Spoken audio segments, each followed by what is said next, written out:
Winter, 1917. The cold stone walls of a German sanatorium. A frail, broken man sits trembling at a wooden desk, writing desperate letters to his wife, begging to come home. By January 1918, his heart will give out. He will die in agonizing poverty, convinced his life's work is a complete failure. After all, the greatest minds of Europe had branded him a scientific charlatan, a corrupter of youth. They warned his discoveries were 100 years too soon. They shattered his mind. They buried his reputation. But he was right. This man didn't just bend the rules of mathematics. He shattered 2,000 years of human assumption by proving that infinity itself has different sizes. Today, every modern database, every computer program, every artificial intelligence operates inside the mathematical paradise he created. This is Georg Cantor, a man who was proven right after being destroyed for it. Winter winds howl off the Neva River, rattling the window panes. March 3, 1845, St. Petersburg. A boy sits by the fire, a violin tucked beneath his chin. Georg Cantor, the eldest of 6 children born to a Danish merchant and a deeply musical mother. In the Cantor household, art and commerce sit side by side. Georg's bow sweeps across the strings with a precision that hints at something deeper.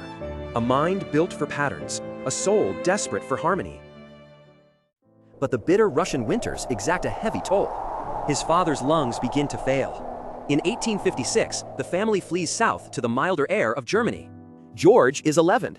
He leaves behind the snow-dusted domes of St. Petersburg, carrying a quiet ache that will never fade.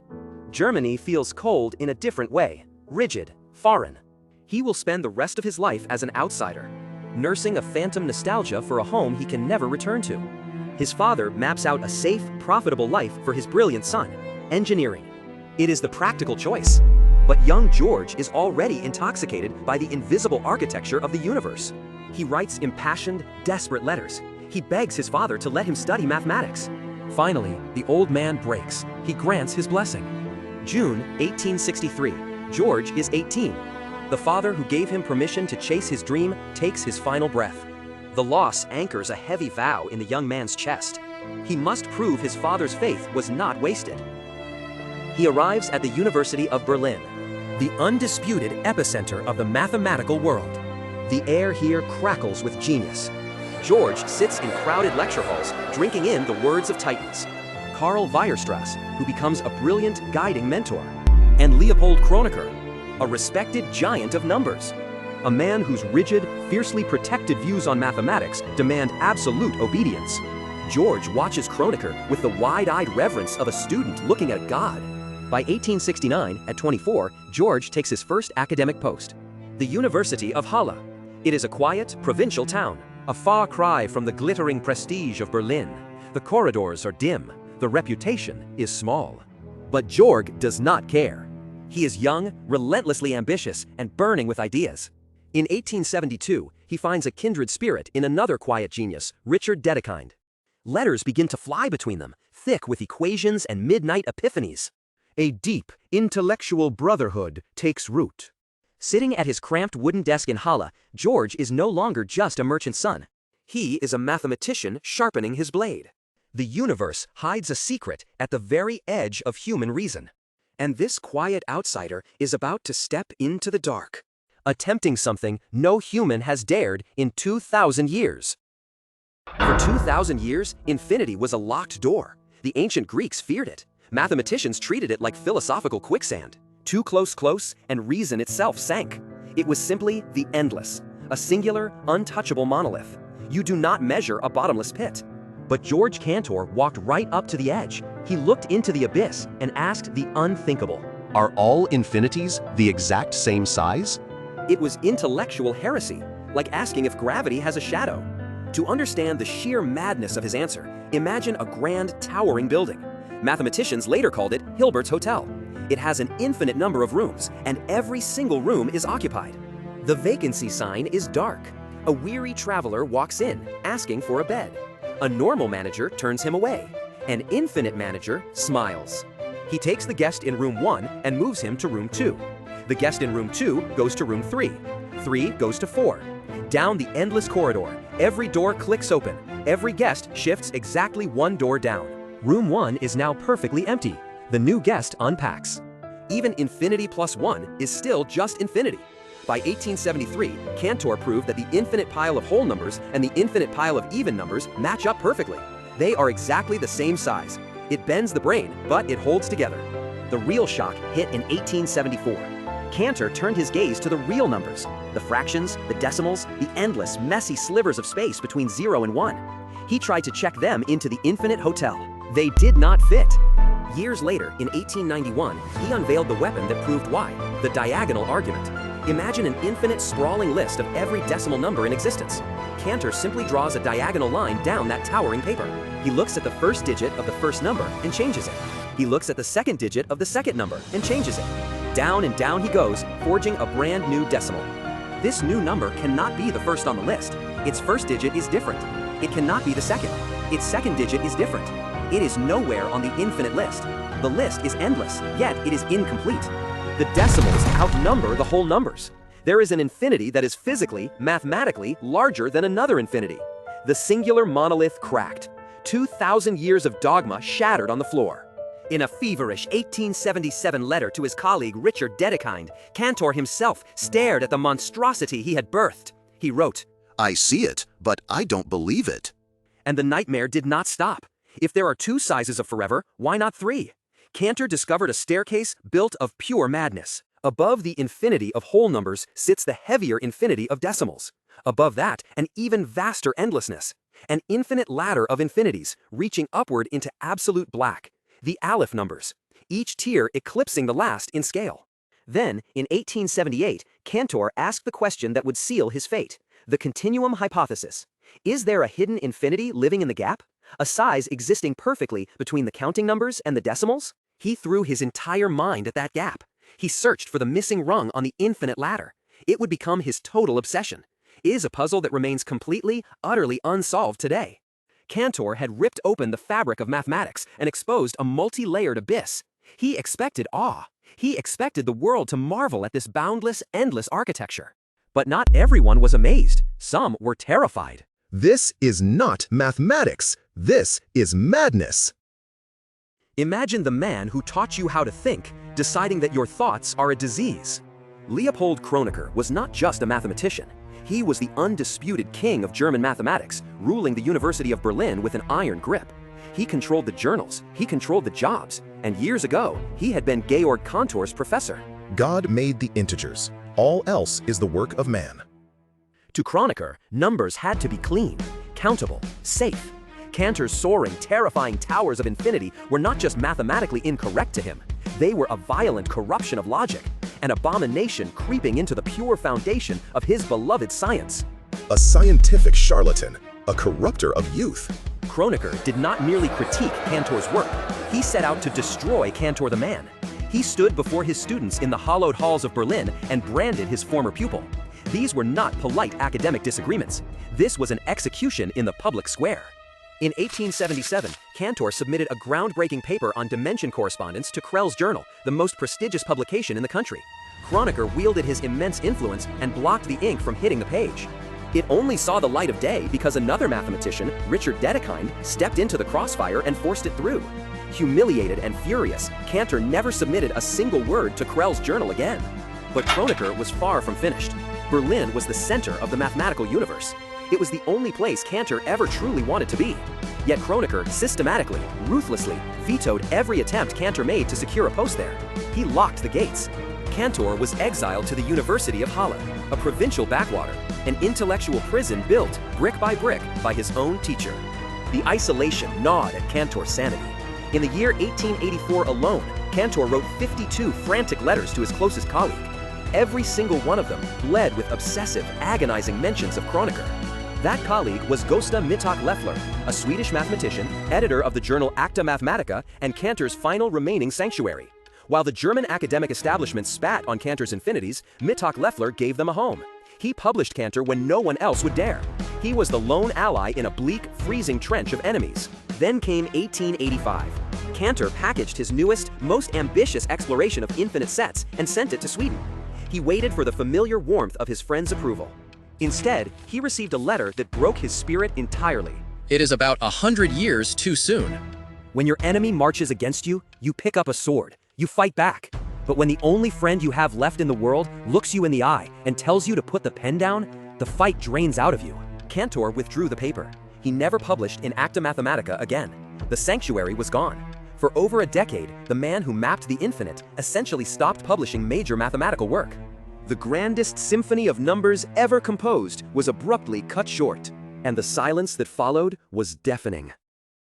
Spring in Halle was usually quiet, but in May of 1884, something inside Georg Cantor simply snapped. He was 39. The collapse was so absolute, so violently sudden, that his family could only stand by in terror. He lay in bed, staring at the ceiling, paralyzed by an invisible weight. It wasn't just exhaustion, it was a chemical storm. A modern psychiatrist would recognize the deep, crushing valleys of bipolar disorder. The professional wars didn't cause the illness, but they were the match that lit the powder keg. His mind became a trapped animal, pacing the same dark corner. That year alone, he wrote 52 letters to the Swedish mathematician Gösta Mittag-Leffler. Every single one of them bled with the name of his tormentor, Leopold Kronecker. The obsession was consuming him from the inside out. When the fog finally lifted weeks later, the man who emerged was irrevocably altered. The iron confidence was gone. He walked back into the university and applied to lecture on philosophy, anything but mathematics. He was running away. He desperately needed an escape route from the numbers, and he found it in the bazaar. He began pouring his fractured genius into proving that Francis Bacon had secretly written the plays of William Shakespeare. It was a frantic retreat from a mathematical universe that had rejected him. The next 10 years were a slow, agonizing fade, a lost decade. The man who had mapped the unthinkable edges of reality fell silent, producing almost no major mathematical work. There were flickers in the dark. In 1891, he unveiled the diagonal argument, a stroke of terrifying, elegant brilliance. He even served as the president of the German Mathematical Society. But these were just embers. The fire was dimming. He was pulling away from the world. Then came the winter of 1899, December 16th. His youngest son, Rudolf, died. For a mind already cracked, a spirit already worn dangerously thin, this was the killing blow. The remaining scaffolding of his sanity shattered under an unbearable, suffocating grief. The heavy doors of the psychiatric clinic swung open. 1899, 1902, 1904, 1907, 1911. The hospitalizations became a brutal rhythm, a tragic metronome ticking away his remaining years. Each time he went in, the doctors managed to stitch his mind back together. But each time he walked out into the sunlight, a little less of Georg Cantor came back with him. Through it all, the continuum hypothesis sat like a ghost inside his skull. In quiet, sterile rooms, he kept scribbling, still trying to solve the riddle that defined him, still failing. The infinite had once been his magnificent rebellion. Now, it was just the walls of his cell. 1913. The chalk leaves the slate for the final time. Georg Cantor retires from the University of Halle, a provincial school meant to be a mere stepping stone, a temporary waiting room. It held him for 44 years. 44 years, and I never left this room. Then the world breaks apart. 1914. War tears across Europe, dragging Germany into the dark. The streets hollow out. Bread is cut with sawdust. Hunger becomes a quiet, constant neighbor. For his 70th birthday in 1915, the academic world had promised a grand jubilee, a triumph, a moment of absolute vindication. But the trenches swallow the celebration. The event is canceled. Instead, a small wooden table is set in his home. A few chairs are pulled out. The rest sit completely empty. Almost no one comes. The ticking of the clock fills the room. Where is everyone? June 1917. The heavy iron doors of the Halle sanatorium close. They will not open for him again. He sits in a sterile room. The daylight is gray and thin. His hand trembles as a steel pen scratches against cheap, brittle paper. Letter after letter to his wife, Valley. The ink smears. The plea is always the same. Please, let me come home. She cannot bring him home. There is no money. There is no food. January 6, 1918. The winter air is sharp. His chest catches. A sudden strike to the heart. Georg Cantor dies in the asylum. He dies in crushing poverty. He dies completely alone. And hovering in the cold air above that narrow iron bed is the continuum hypothesis, the phantom that consumed him, the riddle that haunted his mind for 40 long years. I see it, but I cannot reach it. It dies with him, unsolved, in total silence. 8 years pass. The earth settles over a quiet, unvisited grave in Halle. The world moves on. But mathematics has a new king, David Hilbert. He is the most influential mind alive, and his word is absolute. In 1926, Hilbert publishes a paper titled On the Infinite. He does not offer Cantor a quiet, polite apology. He delivers a coronation. No one shall expel us from the paradise that Cantor has created for us. Paradise. The word is deliberate. This is not mere scientific acceptance. It is reverence. Hilbert goes further, cementing Cantor's infinity as the finest product of mathematical genius and one of the supreme achievements of purely intellectual human activity. And Kronecker, the tyrant who hunted Cantor to the very edge of madness? His name withers into a footnote, a dusty, bitter cautionary tale. He is remembered today only for trying to destroy the architect of the future. God made the integers. All else is the work of man. Cantor's revenge is not exacted in blood. It is etched into the bedrock of human knowledge. Open any mathematics textbook on Earth today. Turn to page 1, chapter 1, Sets, the foundation of everything. His heresy became our architecture. In 1936, a young Alan Turing takes Cantor's diagonal argument, the exact weapon Cantor used to slice the infinite wide open, and wields it to shatter computation. Turing proves there are limits to calculation, that some problems cannot be solved by any machine. That single realization births the entire field of computer science. Look around you. Every database query pulling records from the void, every SQL union and intersect, every search engine categorizing the breadth of human knowledge, they all run on the geometry of Cantor's mind. The neural network architectures training artificial intelligence, the clustering algorithms predicting the future, they are built entirely out of set theory. Yet, Cantor left us one final ghost, the continuum hypothesis, the question that broke him. In 1940, Kurt Gödel proves it cannot be disproven. In 1963, Paul Cohen proves it cannot be proven. Cantor's ultimate puzzle is locked in permanent mathematical limbo. Neither true nor false, unreachable. It remains the deepest mystery in all of mathematics. Are all infinities the exact same size? Decades before the locked doors, before the betrayals and the breakdowns, Cantor wrote a single, defiant sentence. The essence of mathematics lies in its freedom. He paid for that freedom with his career. He paid for it with his sanity. He bled his own mind dry to map a territory no human was meant to see. But the freedom he fought for became eternal. The man who died alone in a cold sanatorium did not just tame the infinite. He built the paradise that every mathematician alive walks through today. Cantor claimed his vindication among the infinite. But our next chronicle ends in blood.